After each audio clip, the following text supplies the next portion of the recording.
భారతదేశంలో శాకాహారులకు పప్పు ధాన్యాలు ముఖ్యమైన ప్రోటీన్ వనరు. ధరలు పెరిగినా పప్పులు పేదల నుండి మధ్యతరగతి వరకు అందరి ఆకలి తీర్చడంలో కీలక పాత్ర పోషిస్తాయి. అయితే చాలా చౌకగా దొరికే ఒక పప్పు ధాన్యం గురించి మీకు తెలుసా?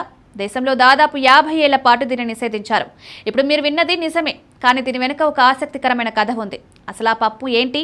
ప్రభుత్వం దాన్ని ఎందుకు నిషేధించింది? ఈ పప్పును కేసరి పప్పు అని పిలుస్తారు. కొన్ని ప్రాంతాల్లో తిని తెల్ల బఠానీ, ఇండియన్ బఠానీ, బ్లూ స్వీట్ బఠానీ అని కూడా అంటారు. చాలా తక్కువ ధరకే దొరికే ఈ పప్పు పేదల్లో బాగా పాపులర్. ఎందుకంటే ఈ పప్పు ఏ నెలలోనైనా, ఏ పొడి నేలనైనా, చిత్తడి నేలనైనా బాగా పండుతుంది. అందుకే ఇది సులభంగా దొరుకుతుంది. ముఖ్యంగా కరువు కాలాల్లో ఆహార కొరత ఉన్నప్పుడు ఇది ప్రజల ఆకలి తీర్చడంలో బాగా ఉపయోగపడేది. కేసరి పప్పులో న్యూరోటాక్సిన్ అనే విషపూరిత పదార్థం ఉంటుంది. ముఖ్యంగా BAPN అనే ఒక రసాయన సమ్మేళనం ఇందులో ఉంటుంది. ఈ పప్పును రోజు, అది కూడా ఎక్కువ మొత్తంలో తింటే పక్షవాతం వస్తుందని పరిశోధనలో తేలింది. ప్రజలు నడవడం మానేసి వెన్నెముక వంగిపోయేంత తీవ్రమైన పరిస్థితికి చేరుకున్నారు.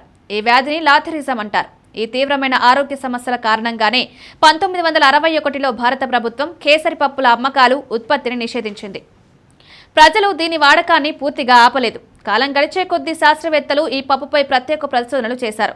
వీటిలో ఉండే న్యూరోటాక్సిన్ స్థాయిని తగ్గించే కొత్త రకాలను అభివృద్ధి చేయడంలో వారు సక్సెస్ అయ్యారు.